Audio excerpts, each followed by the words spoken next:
exclusive 2019 champion Christopher Long's Toyota Auris. Rear wheel drive Auris. You got Ian Long over there and Bash over there shooting photos. I'm excited. I'm super excited because although I know what's been going on with this car, the last time we teased you guys a little bit and Chris wouldn't let me show you the motor. He said no, Ian said no, they were just very hardcore about it. So we finally get to see under the skirt of this car.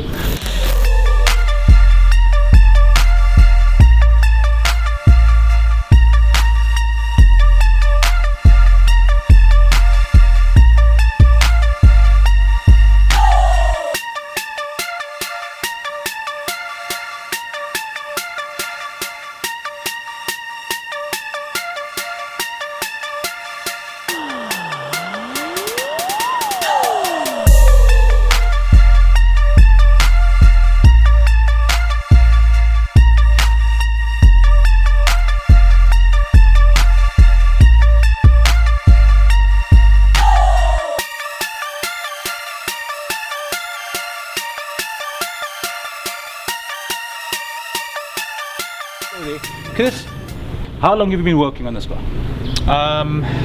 14 months in total, but hours probably around about 700. That's a lot of time. Yeah, I mean, yeah, you know, don't put a value to it because that'll never happen. But ultimately, if you look at the base chassis, what type of car should this be? This would be a Toyota Auris front-wheel drive, not a rear-wheel drive. Again, it's not a conventional drift car. But yeah, this obviously was built by Toyota Motorsport, fully seam welded, chrome moly roll cage. So it's got all the right characteristics of being a good chassis, and that's why we chose it. So. Okay. You then took the chassis and just lost your shit completely and decided to make the back wheels burn rubber instead of the front. Pretty much. Because you wanted to use it for drifting. Correct. Yes. All right. So we walked around this car the last time, and before we walk around it again, the part we actually want to show you guys is the motor that's in here, because that's what was special the last time, and it's absolutely incredible. Can we open up? Yeah. Cue the dramatic music, you know. Do we have budget for dramatic music?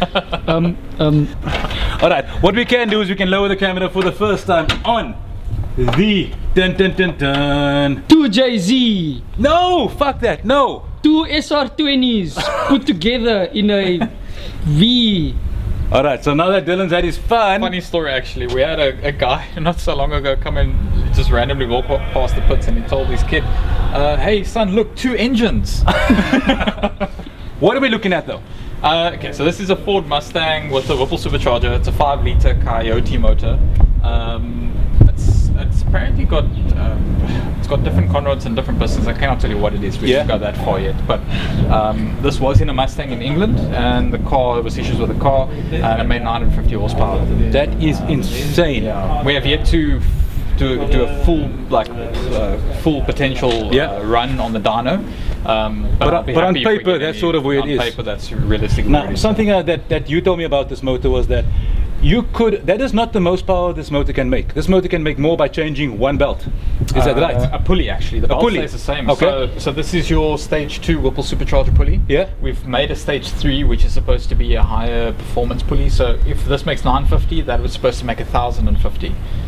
But just by changing a pulley? The size of the pulley is the difference. Okay. And is the pulley bigger or smaller than that? It's actually smaller. Okay. Yeah, so it spools faster basically, that's the idea. Plus you still got boost to play with. So, I mean, we're running very low boost, I think it's like 0.5 or something. But you know what, we've actually got a clip where this car has been out on track a couple of times, and the last time you're doing testing on the car, just a little bit of a shakedown, and you were barely feathering the throttle, and this thing was just blowing off tires, guy. It was just insane smoke coming from everywhere. Yeah, we've got very expensive tires that we use, and didn't last at all. Not at all. So. Let's do a quick walk around the car again. You guys have seen a lot of this before, but now you're seeing it in color, literally, because the last time it was all black.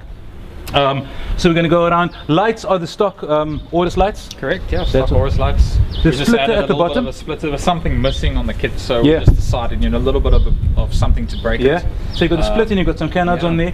I mean, how much does that do for your aero?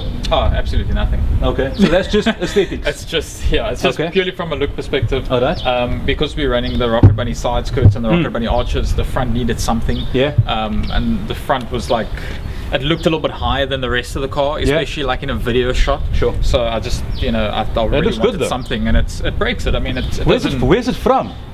It's actually from Smoking Garage, surprisingly. Okay. They had it on a Subaru. Nice. He wasn't using it anymore, and yeah, is it Matt's Subaru?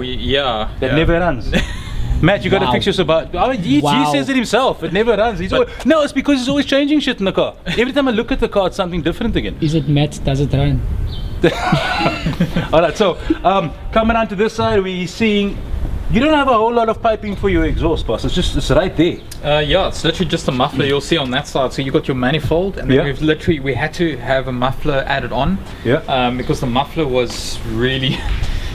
Without the muffler, it was actually painful. Yeah. And I'm not even joking. Like, you sit in the car and it actually really hurts. Inside the car, and never mind outside the car. Yeah. So we had to put mufflers on just to silence it slightly. Okay. And the end tip is really just to stop the fender from breaking or the arch from breaking, because it's burning away a little bit on the arch. And we decided just to give it a little bit of a shape, you know, as well. Right. So, yeah. Okay. So on the side here, you mentioned early on, you've got the rocket bunny style over fender. Yeah. Talk to me about these wheels. What is them? These are Project D's. I've got what's it, Cosmos Racing reps, which we got from Shaba as well. Yeah. We're running a 265 Achilles 123 tire. Yeah. Which is probably, in my opinion, for what we've been doing for the whole year with the Super as well, it's probably the best tire I've been on. Okay. But they do not last on this car, surprisingly. I don't think any tire is going to last on this car. This car is going to be a tire murderer. Yeah. So you got that similar wheel set up front and back. Similar offset? Same offset, same width tire as well. So the idea is if we want to change front to back, left to right, we have the option to do it, yeah. Okay, cool. Okay, and you've got all the livery around the side. You've got massive mic space, Motul. Mic space have been with you for a long time, since day one. They've been very involved with this. 3.5 years, yeah. They started with the, actually before that, if I'm honest with you, but they started with the S13, very small, and then we grew from that. And then I said to them, I've got this fantastic, stupid idea of building a rear-wheel drive Auris, and they were keen, you know. So, and that's obviously thanks to them with the motor, and a lot of the work is actually massive thanks to them. You know, without them, it would probably not be possible. Yeah, so, for sure. Because I mean, as much passion that you can throw at this thing, and I mean, this is a build between yourself and your dad and your extremely supportive wife, Lindika. But Ian Long is at the back of the camera. It's been with you since day one. You guys have built this car together. You guys have built the Super together. You guys have built the 200 S6 together, the BM together. So, you know, big shout out to Ian Long. It's always around for absolutely everything. I mean, this guys, you don't understand how hard this team actually works to get to where it is here. And a shout out to all the guys involved and all the sponsors. Is absolutely incredible. Another interesting part about this car is being rear wheel drive. It's got a diff at the back. Correct. You need to go check that out. Okay, so we've got the radiator at the back. You've got the diff at the back. Talk us down. All those pipes that are coming down there, those are the intakes, basically the air to cool the radiator down. Correct, yes. Okay, so that's what all the things are on the roof over there. Then you've got the radiator itself. The important bit is that diff at the bottom there. Speak to us about that and how you made it fit, what you had to fabricate to get it to work. Okay, so an Auris doesn't come out with the rear subframe. Yeah. They come out with sort of a U-shaped beam, which is their suspension really. According to the rules for drifting, especially in South Africa as well, we're allowed to use a subframe from the same manufacturer. They don't say exactly which car, so you can pretty much make anything work. Yeah. We used a Toyota Altezza, which is literally the same as a Lexus IS250. It's the same concept.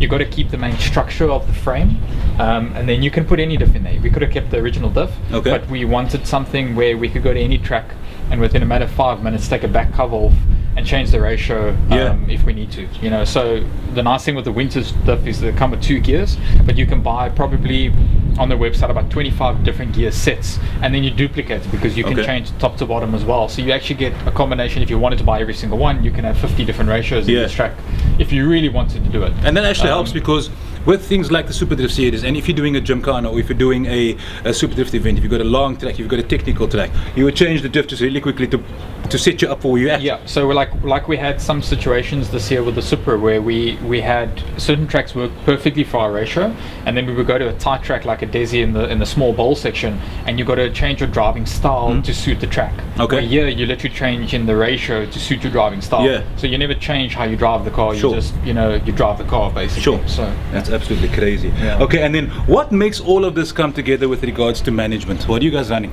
We're running the Fuel Tech FD550. It's pretty much a standalone management system, so all your little buttons and knobs and everything pretty much runs off the management. You don't have extra switches or toggles, or you've got to run different programs to run certain things. Everything is controlled pretty much on one unit. You've got your switch panel next to it, but it all controls on one unit. You can change literally everything on the car with the touch of a button. Again, this car is pretty much custom on everything.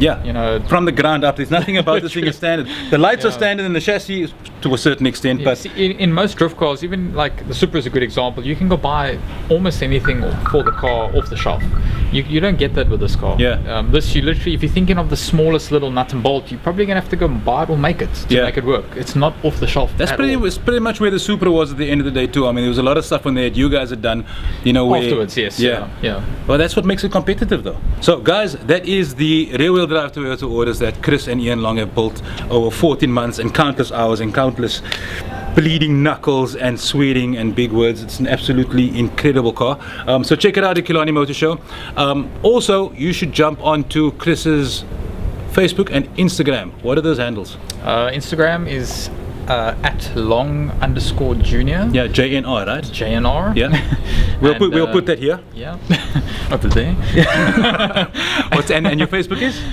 Facebook is at Christopher Long. That's just my personal account. Or you can find me at some drift car as well. Okay, and this way you can catch Christopher Long and you can find out more about the future of the rear-wheel drive Auris. Have you given it a name yet?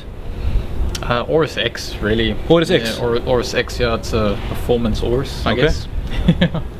What does Toyota think? Do you get any shit from the Mustang guys and the Toyota guys? Actually, not yet, no. But I'm talking about more the cultural aspects. You got Toyota guys, how can you put a Ford motor into a Toyota? And the Ford guys are saying, well, how can you put a Mustang motor into a Toyota? So I'm actually looking forward to see where that goes. Fans are probably not happy, but you know what? It serves the purpose, and it's a crowd puller. So awesome stuff, guys. Thanks so much for watching. We're going to catch you guys soon. Peace.